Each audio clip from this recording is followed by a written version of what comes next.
이 시간 저희들이 에스겔서 44장을 읽었습니다.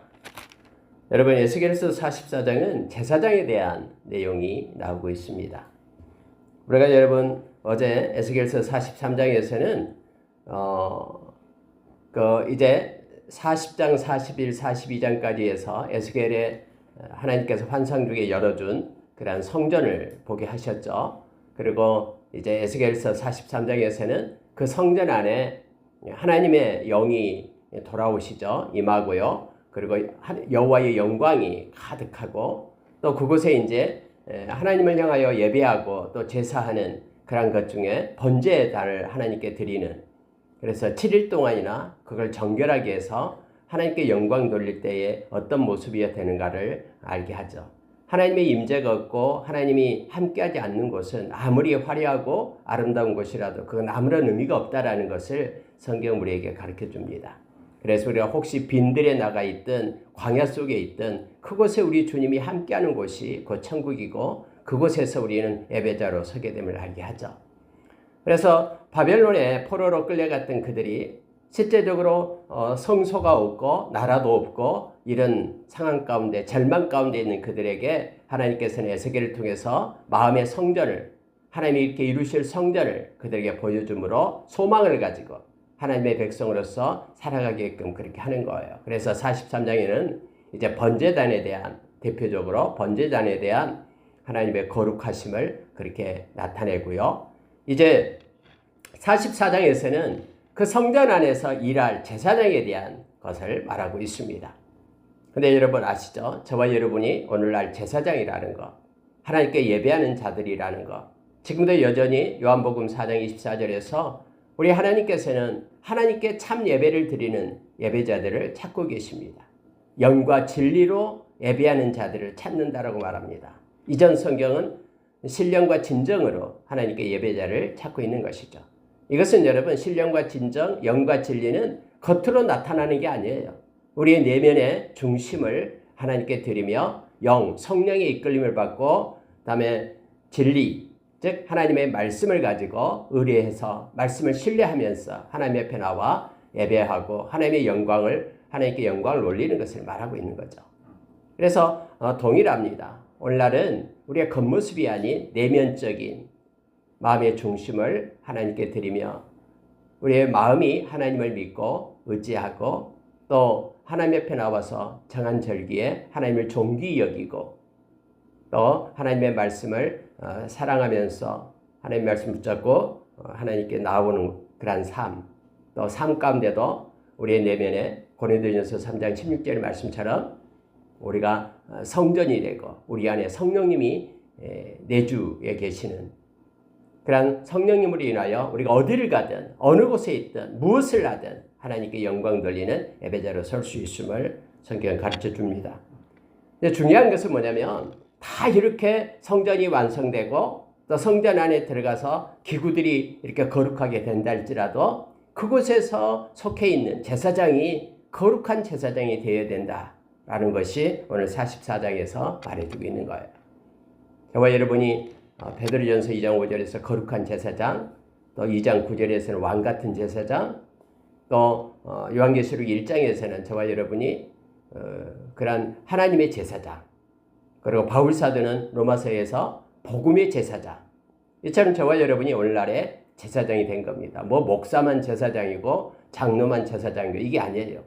모든 믿는 사람들이 예배자로서 다 제사장이 되었음을 성경 말합니다.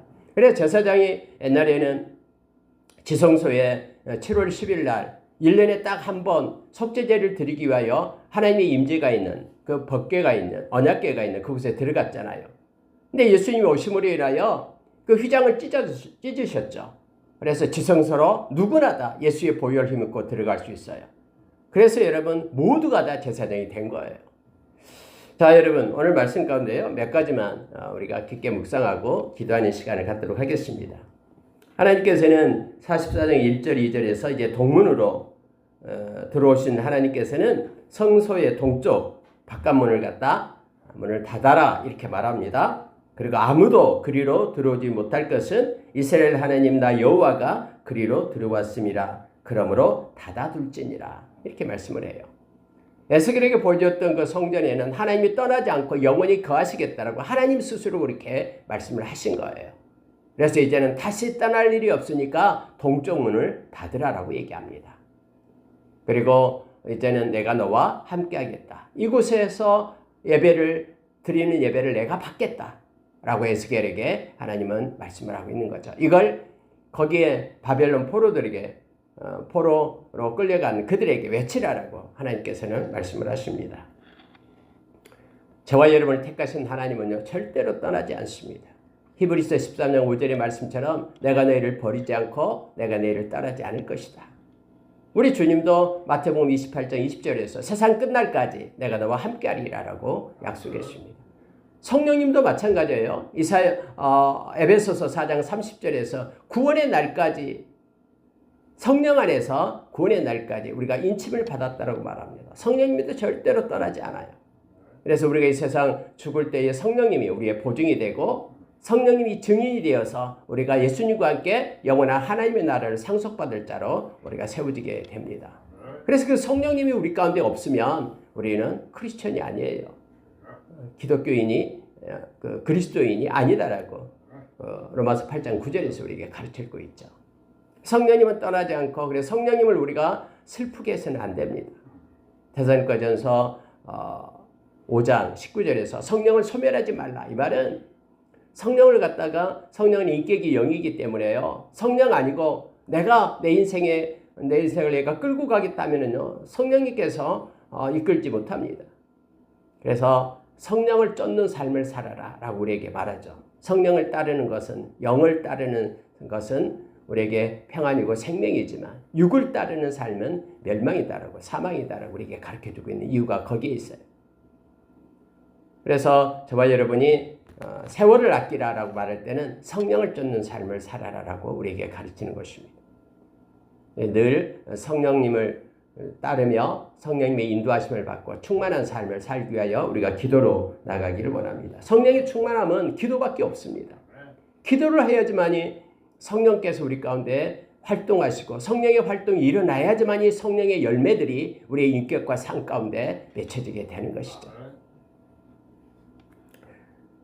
여러분, 이렇게 해서 하나님이 이제 동문을 막으라고 말씀하시고, 또 이제 북문을 향하여 에스겔을 데리고 가요. 4절 보세요. 그가 또 나를 데리고 북문을 통하여 성전 앞에 이르시기로 내가 보니 여호와의 영광이 여호와의 성전에 가득한지라. 내가 얼굴을 땅에 대고 엎드리니. 이 여호와의 영광에 대해서 어제 밤에도 말씀을 나눴습니다마는, 여호와의 영광은 이렇게 가시적으로 나타난 거예요. 다시 말하면은 여호와의 영광, 초자연적인 어떤 구름이나 불이나 빛 같은 가시적인 형태로 나타납니다. 시내산에 하나님께서 오실 때도 그랬고요. 또 솔로몬 성전에서도 역시 봉헌할 때 여호와의 영광이 빽빽한 구름으로 그곳에 나타났죠. 에스겔에게도 이렇게 하나님의 영광이 눈에 보이는 거예요. 환상 중에요. 그래서 깜짝 놀라서 에스겔이 엎드립니다. 그때 하나님께서 에스겔에게 직접 이렇게 말씀을 하십니다. 그게 5절이에요. 여호와께서 내게 이르시되 인자야, 너는 전심으로 주목하여 내가 내게 말하는 바 여호와의 성전의 모든 규례와 모든 율례를 귀로 듣고, 또 성전의 입구와 성소의 출구를 전심으로 주목하고, 이렇게 하나님께서 계속해서 이제 에스겔에게 말씀하고 있습니다. 하나님은 먼저 전심이라는 단어로 말합니다. 너는 전심으로 주목하라. 여러분, 전심이 뭐냐면 온전함을 얘기합니다. 온 마음이에요. 사람들은요, 이 쪽마음을 가지고 하나님을 대해서는 안 됩니다. 기도할 때도, 하나님께 예배할 때도 두 마음을 가지고 하나님 앞에 나오면 안 돼요. 하나님은 분명하게 야고보서 1장 5절 이하에서 두 마음을 가진 자는 정함이 없는 자로다, 그렇게 말하면서 주께 어느 것이든 어떤 것이든 얻기를 생각조차 말하라고 말합니다. 하나님 우리의 마음을 살피시기 때문에 우리가 두 마음을 품으면 안 돼요. 쪽마음을 가져서는 안 돼요. 온전한 마음, 전심을 가지고 하나님 앞에 예배자로 서야 됩니다. 우리는 하나님 우리의 마음 100%를 원하셔요. 99%가 아니라.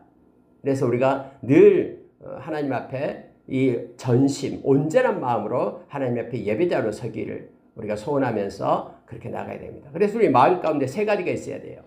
첫째는 온전한 마음이 있어야 되고요. 두 번째는 진실한 마음이 있어야 돼요. 그리고 세 번째는 경외하는 마음이 있어야 된다. 이것은 여러분 여호수아서 24장 14절에서 여호수아가 백성들을 모아놓고 나와 내 집은 이렇게 하나님을 섬기겠다라고 외쳤던 거예요. 그래서 너희들은 각자가 마음에 정하라라는 거예요.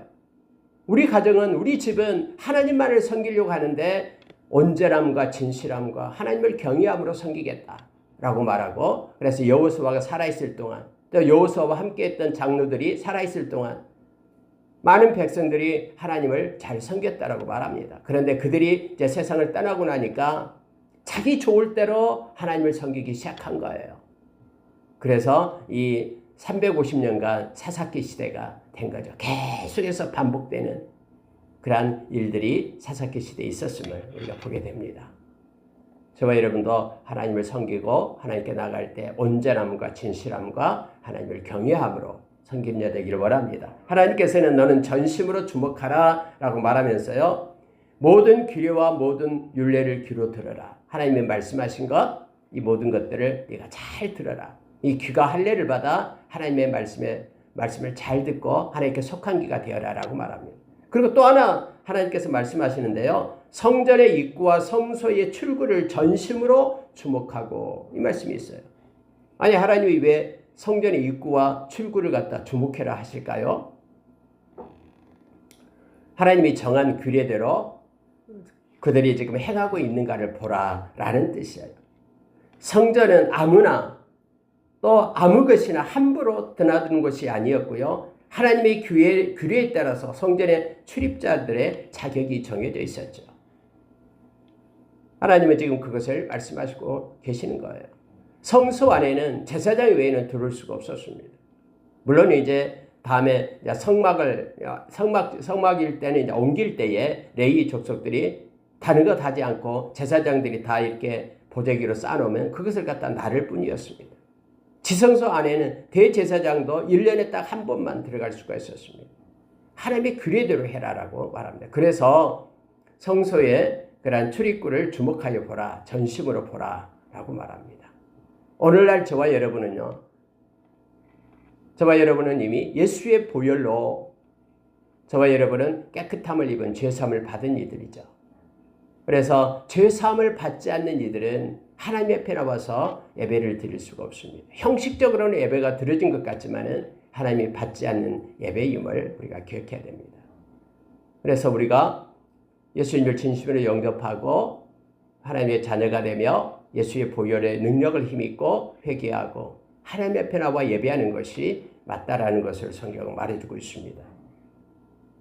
여러분 7절 보면은 이렇게 되어 있어요. 6절의 하반절 보시기 바랍니다. 이스라엘 족속아 너희의 모든 가증한 일이 족하니라.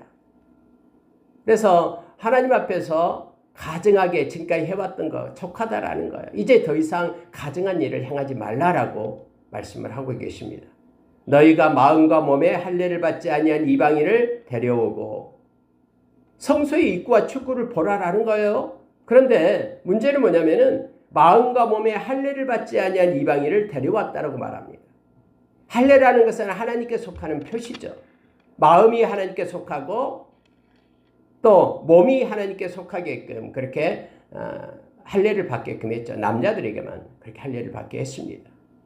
태어난 지 8일이 되면은 할례를 받게 했죠. 근데 이제 문제는 뭐냐면 사람들이 이방인을 데리고 왔다라는 거예요. 근데 그 사람들은 마음과 몸에 할례를 받지 아니한 이방인이다라고 말합니다. 왜 데려왔을까요? 여기서 말하는 건요, 하나님께서 제사장들에게 이러이러한 일을 하게끔 했잖아요. 근데 제사장들이 이 일을 하기가 귀찮아요. 뭐 하나님 살아계신지 어쩐지도 잘 모르겠고, 그러니까 누구 이방인 데려다가 대신 그 일을 시킨 거예요. 이거 여러분 하나님 앞에 얼마나 가증스럽고 얼마나 악한 것인가를 우리가 알게 합니다. 하나님이 나에게 맡겨준 직분이 있어요. 근데 이 직분을 우습게 알아요.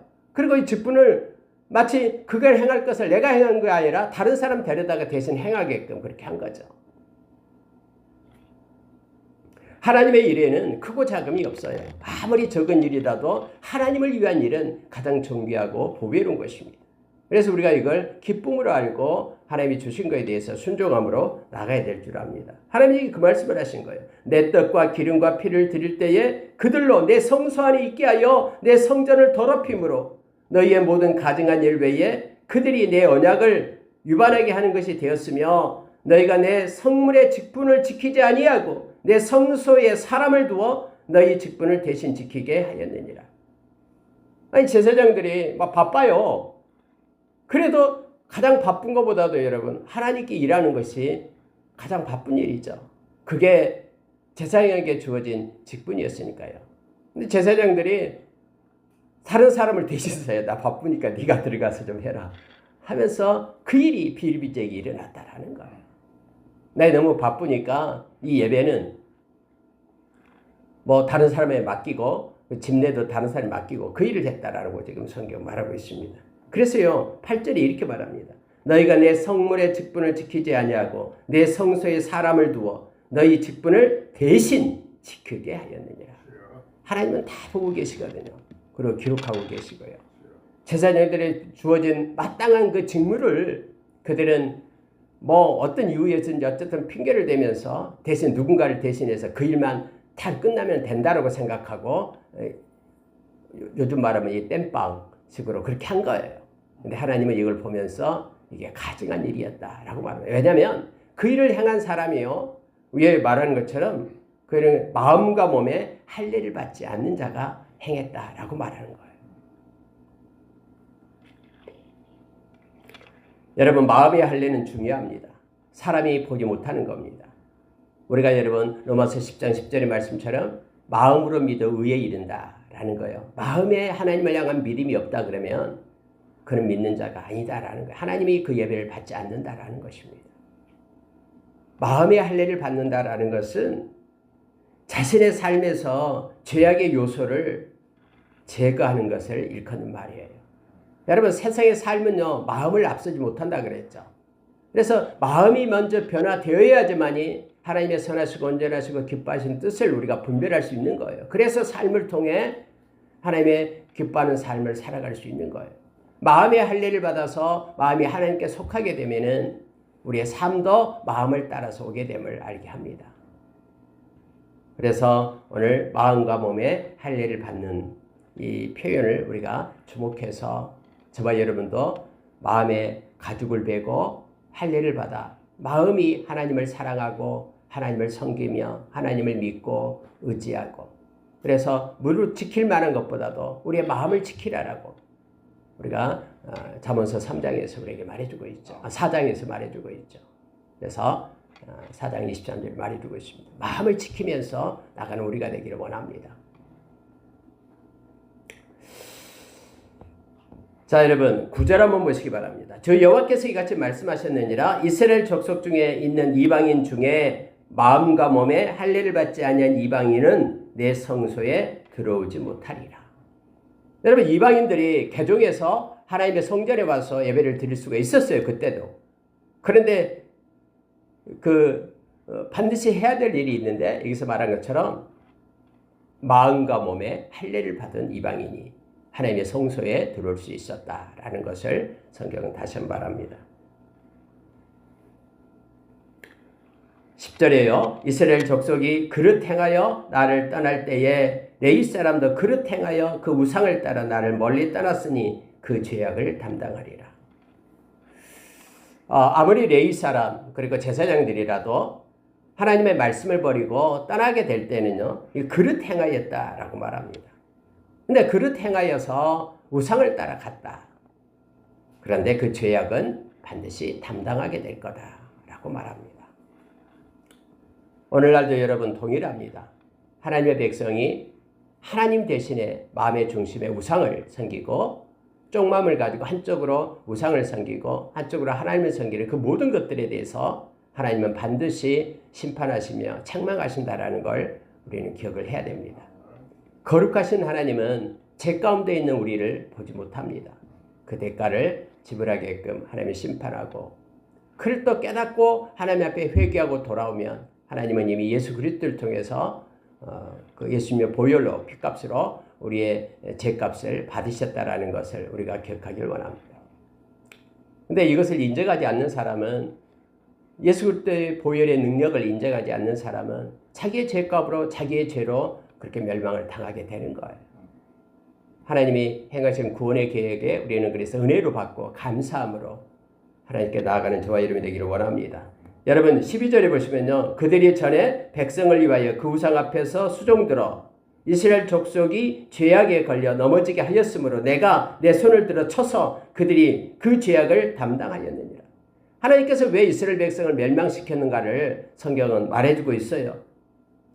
이 제사장들이, 레위인들이 우상 앞에서 수종들었다라고 말합니다. 하나님 말고 풍요의 신, 그러한 바알과 아세라를 섬기고요, 금오스 신을 섬기고요, 자기의 자식들을 갖다 예물로 바치고요, 그리고 태양신을 섬기고요, 온갖 하나님이 가증스럽게 여기는 그런 우상들, 재물의 신을 섬기고요. 그래서 여러분, 하나님께서 그렇게 말씀한 거예요. 우상 앞에서 그들이 수종들었다. 그래서 이스라엘 모든 백성을 죄악에 걸리게 했다. 그래서 내가 하나님께서 그 죄악을 그들이 담당하게끔 그렇게 했다라고 말합니다. 이제 이스라엘 백성은 나라가 빼앗겼고요, 성전은 불탔고요, 지금 바벨론에 와서 포로가 되어서, 노예가 되어서 그렇게 시키는 대로 순종하면서 고역을 감당하고 있는 것이죠. 그래서 절망 가운데 있는데 이제 에스겔에게 하나님의 성전을 보여주고요, 이스라엘 백성들에게 이제 내가 너희를 새롭게 하겠다 하면서 소망을 갖게끔 하나님이 지금 하고 계시는 겁니다. 이제 너희들이 전심으로, 거룩함으로 이제 내게 오라라고 하나님 말씀하십니다. 그리고 하나님의 이 말씀 가운데는 궁극적으로 예수 그리스도의 그러한 십자가의 보혈의 은혜를 입혀서 믿는 자들마다 이제는 떠나지 않고 하나님만을 온전으로 섬길 수 있는 성령의 인도하심을 받게끔 그렇게 하는 놀라운 계획이 말씀 가운데 숨어 있음을 우리가 봅니다. 바로 14절이에요. 그러나 내가 그들을 세워 성전을 지키게 하고 성전의 모든 수종드는 일과 그 가운데서 행하는 모든 일을 맡기리라. 이전에는 이랬지만은 하나님 대신에 다른 것을 섬기는 우상의 그러한 지배 아래 있었지만 이제는 하나님께서 새롭게 하시겠다라고 말씀하고 그 구원의 계획이 바로 예수 그리스도를 통해서 성취되었음을 우리는 잘 알고 있습니다. 자, 15절부터 이하에 이제 31절까지 계속해서 하나님이 제사장에게 지금 말하고 있는데요, 거룩을 얘기하고 있는 거예요. 그래서 제사장들은 비록 우리가 이 세상에 속해 있지만은, 이 세상에서 살지만은, 이 세상에 속한 자가 아니라 하나님께 속한, 하나님 나라에 속한 거룩한 제사장, 하나님의 백성됨을 우리가 기억을 해야 됩니다. 그래서 하나님이 기뻐하는 것에 거룩을, 분별을 가지고 성별한 삶을 사는 우리가 될 것을 성경은 말하고 있습니다. 이 말씀, 구약의 이 말씀이 오늘날 우리는 어떻게 유용하냐라고 질문하는 사람들이 있습니다. 여러분 당연하죠. 우리가 히브리서 13장 8절에서 성경 말하고 있죠. 우리 주님은 어제나 오늘이나 영원토록 동일하셔요. 구약에 있었던 그 하나님이 지금 현재의 하나님은 동일하신 하나님이에요. 알파와 오메가 되신 하나님은 영원하신 하나님이 되시죠. 그럼 이 말씀은 점진적으로 구원의 성취를 가면서 성취가 이루어지면서 우리에게 나타나는데, 구약은 모두가 다 오실 예수 그리스도에 대한 표정으로 나타나고 있는 것이죠. 예수님 그렇게 직접 말씀을 하셨듯이요. 그래서 여러분, 지금 이 모든 것들은 예수님께서 율법을 완성을 하셨죠. 그런데 여기서 말하는 것들은 우리가 영적으로 우리의 마음 가운데 우리가 그 정신을 가지고 가야 된다라는 걸 알게 합니다. 제사장 된 저와 여러분이 지금은 뭐 송아지를 잡고 염소를 잡고 그 피로 제사를 드리지 않지만 예수 그리스도가 그 모든 피로 다 대신 감당했기 때문에, 그러나 제사장의 이 하나님을 향한 이런 마음과 또 이 영적인 모든 것들을 우리가 받아야 됨을 알게 합니다. 저와 여러분도 내면의 마음 중심이 하나님을 향한 그런 진실함과 정직함, 그리고 온전함, 경외함으로 하나님 앞에 서야 됨을 알게 해요. 자, 여러분 보십시오. 15절에 뒤쪽에 보면은 사독의 자손 레위 사람 제사장들은 내 성소의 직분을 지켰은즉 그들은 내게 가까이 나와 수종을 들되 내 앞에 서서 기름과 피를 내게 드릴지니라. 이 사독의 자손, 어제도 잠깐 말씀을 했습니다마는 그 하나님의 말씀을 떠나지 않고 다윗과 솔로몬에서 솔로몬 편에 섰던 그런 제사장이었죠. 그래서 그때 다른 제사장이 있었죠. 아비아달 걔는 그때 이제 그 직위가 해제되고요. 그래서 사독의 자손들에 의해서 예수님 오실 때까지 제사장들이 계열이 반열이 이루어졌음을 우리는 알게 됩니다. 자기에게 주어진 직분이라도 그걸 버리면 하나님 앞에 이렇게 직무를 행할 수 없음을 알게 합니다. 그래서 우리에게 주어진 직분을 잘 감당하고 주님 앞에 섰을 때에 잘했다 칭찬받는 저와 여러분이 되기를 원합니다. 자, 몇 가지를 얘기합니다. 17절에는요. 그들이 안뜰 문에 들어올 때에나 안뜰 문과 성전에서 수종될 때에는 양털옷을 입지 말고 가는 베옷을 입을 것이며 가는 배관을 머리에 쓰고 가는 배바지를 입고 땀이 나게 하는 것으로 허리를 동이지 말 것이며. 여러분 처음에 나타나는 게 뭐냐면요. 세마포옷을 입으라라는 거예요. 이것은 여러분 하나님께서 모세 오경에도 정해진 것이죠. 하나님이 괜히 세마포옷을 입으라라는 게 아니에요. 뭐 하나님은 뭐 귀찮게 아무 옷이나 입고 오지 이게 아니죠. 물론 요즘에는 상관이 없습니다만 그때 당시에는 이 내면적인 것을 말하고 있는 거예요. 지금요. 저희들도 뭐 세마포옷을 입고 오는 게 아니고요. 여기서 말하는 게 뭐냐면요. 여기서 양털옷을 입지 말라. 아무리 양털옷이 멋있게 보이고 따뜻하게 보여도 그건 입고 와서 하나님 앞에 수종되지 말라라고 첫 번째 얘기하는 거예요. 그 이유가 뭡니까? 땀 때문에 그래요. 땀. 하나님께서 부정하다고 정한 몸의 분비물, 땀이 나서 하나님께 섬기는 것에 이렇게 부정한 모습으로 섬기지 말 것을 얘기합니다. 양털옷이 아무리 따뜻하고 아름답게 보여도요. 하나님이 정하지 않은 것은 입어서는 안 됩니다. 우리가 이 세상을 살아가면서도 바울 사도가 그렇게 얘기했듯이 우리가 이것저것 여러 가지 일을 할 수 있어요. 그러나 우리가 모든 것은 가하나 우리에게 유익한 것이 아니다라고 말하고 있는 것이죠. 그래서 하나님께서 말씀하신 것을 따라서 우리가 지켜 나가야 됨을 말하고 있습니다. 두 번째는 20절에 보니까요. 그들은 또 머리털을 밀지도 말며 머리털을 길게 자르지도 말고 머리털을 깎기만 할 것이며 이렇게 되어 있습니다. 안뜰에 들어갈 때는 포도주를 마시지 말 것이며 이렇게 말하고 있죠. 그래서 여러분 이미 여러분 포도주를 먹는다라는 것은 그것 때문에 하나님의 명령을 순종하지 못한 아론의 아들들이 있었잖아요. 여호와의 불이 나와서 그들을 불살랐던 것을 우리는 보게 됩니다. 머리를 밀거나 머리를 길게 기르지 못하도록 합니다. 제사장은 정결한 모습으로 보이지 않지만 하나님 앞에 있다라는 것을 그들은 기억하면서 깨끗한 모습으로 머리도 단장하며 그렇게 하나님 앞에 나올 것을 말하고 있습니다. 온전한 정신으로 하나님 앞에 서서 행해야 되기 때문에 이 포도주를 먹지 말라라고 말하고 있습니다. 세 번째로는 23절을 보니까 내 백성에게 거룩한 것과 속된 것을 구별을 가르치며 부정한 것과 정한 것을 분별하게 할 것이며 이게 중요한 것을 말하고 있어요. 모세 오경에도 동일하게 말합니다. 제사장은 말씀을 실천하는 사람들이잖아요. 그래서 말씀을 따라 살면서 해야 될 일이 있는데 뭐냐면은 거룩한 것과 속된 것을 구별을 가르치라고 말합니다. 그리고 자기도 역시 거룩한 것과 속된 것, 하나님이 정한 것에 대해서 구별을 가르쳐야 돼요.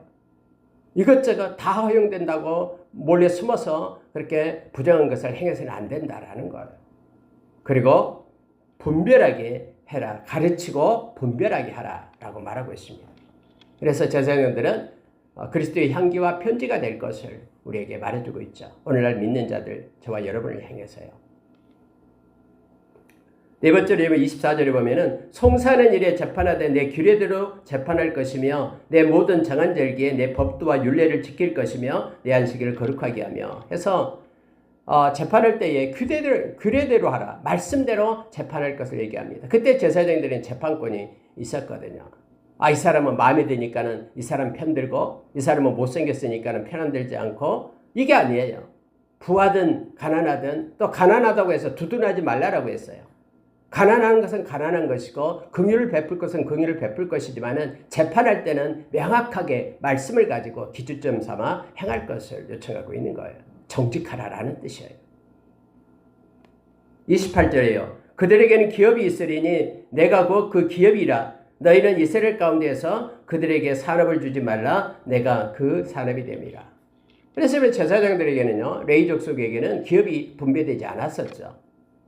여기서도 동일하게 말하고 있는 게 하나님이 기업이 되겠다고 말합니다. 하나님의 일을 한 일은 하나님이 먹여 살리겠다라고 하나님께서 주시겠다라고 말합니다. 그래서 제단에서 나온 것을 가지고 그들로 하여금 먹게끔 그렇게 하나님이 행하신 것이죠.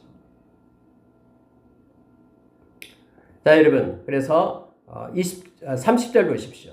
또 각종 처음 익은 열매와 너희 모든 예물 중에서 각종 거제 제물을 다 제사장에게 돌리고 너희가 또 천 밀가루를 제사장에게 주어 그들에게 내 집에 복이 내리도록 하게 하라. 이렇게 되어 있으면서 제사장들이 이제는 온전함으로 하나님을 잘 섬길 수 있도록 그렇게 하라라고 그렇게 말합니다. 여러분, 이게 에스겔이 지금 제단도 없어요. 하나님 앞에 성전도 없어요. 그런데 하나님이 이 내용을 여기다 기록한 이유가 왜일까요? 에스겔이 말하는 그런 성전은 이 땅에서 존재치 않아요. 지금부터 지어진 적이 없습니다. 그런데 이 말씀을 하는 이유는 내면적인 것을 우리에게 가르치기 위함임을 알게 합니다. 오늘날은 저와 여러분 이 말씀이 무슨 뜻인지를 이해가 됩니다. 왜냐하면 우리 가운데 성령님이 계시고 우리 안에 성전이 있기 때문에 그래요. 그래서 거룩한 백성된 제사장 된 저와 여러분이 하나님 앞에 분별되고 하나님의 말씀을 기준점으로 삼고 살아가야 되고 세상에 속한 자가 아니라 하나님께 속한 자로 이 세상을 살아야 됨을 말씀은 우리에게 가르쳐 줍니다. 어떻게 해요? 우리는 능력이 없는데요, 힘이 없는데요. 그래서 보혜사 성령님을 우리에게 주신 거예요. 우리가 마음을 정하게만 하면은 우리 안에 계신 성령님께서는 우리를 인도하시고 이끌어 가실 것입니다. 점점 세상은 거룩을 잃어갑니다. 교회가 거룩을 잃어가면은 교회는 세속화가 됩니다. 세상이 교회에 들어오면은 교회는 힘을 잃게 됩니다. 교회가 세상 속에 들어가서 세상을 변화시키고 하나님께 영광을 돌려야 됨을 우리는 사도행전을 통해서 무수히 경험하고 보게 됩니다. 대충 친구를 전도한다는 이유 때문에 친구와 함께 친구가 하는 것들을 행하면서 접목점 찾는다고 행하는 것을 성경은 그건 성경적이지 않습니다. 내가 거룩함으로 섰을 때 어떤 환경과 어려움 가운데도 내가 믿음을 지키며 나갈 때 그것 때문에 많은 믿지 않는 영혼들이 주께로 이르게 됨을 성경 말합니다. 전도는 우리의 힘으로 되는 것이 아니라 하나님께서 행하시는 것임을 성경은 고린도전서 1장과 2장에서 우리에게 가르쳐주고 있죠. 저와 여러분이 오늘 44장을 읽으면서 이대로 행하라는 것이 아니라 내면에 우리의 마음의 중심에 우리가 영적으로 깨끗하고 거룩한 예수님의 보혈을 믿고 늘 회개하며 이렇게 하나님의 말씀을 붙잡고 살아가는 거룩한 제사장으로서 이 시대를 사는 저와 여러분이 되기를 예수의 이름으로 축원합니다. 하나님께서는 저와 여러분을 끝까지 책임지며 사랑하실 것입니다. 왜냐하면 제사장 된 저와 여러분의 모든 기업은 하나님이시기 때문에 그렇습니다. 우리가 요한복음 6장 35절 말씀처럼 주님 앞에 나오는 자는 결코 줄이지 않습니다. 그를 믿는 자는 영원히 목마르지 않습니다. 그 이유가 왜 그렇습니까? 내가 너를 떠나지 않고 내가 너와 함께하리라라고 약속하신 주님의 말씀의 약속 때문에 그렇습니다. 여전히 살아계셔서 이 세상에서 함께하시며 우리와 동행하시며 우리를 붙잡고 계시는 우리 주님을 우리가 기억하기를 원합니다. 혼자 있어도 혼자가 아닙니다. 여러 많은 사람들 회중 가운데 있어도 저와 여러분은 회중에 휩쓸리는 자가 아니라 주님과 함께하는 그러한 거룩한 자임을 우리가 기억하기를 원합니다. 거룩한 백성으로서 예수의 제자로서 우리의 삶을 살아가기를 예수의 이름으로 축원합니다. 아멘. 같이 기도하겠습니다.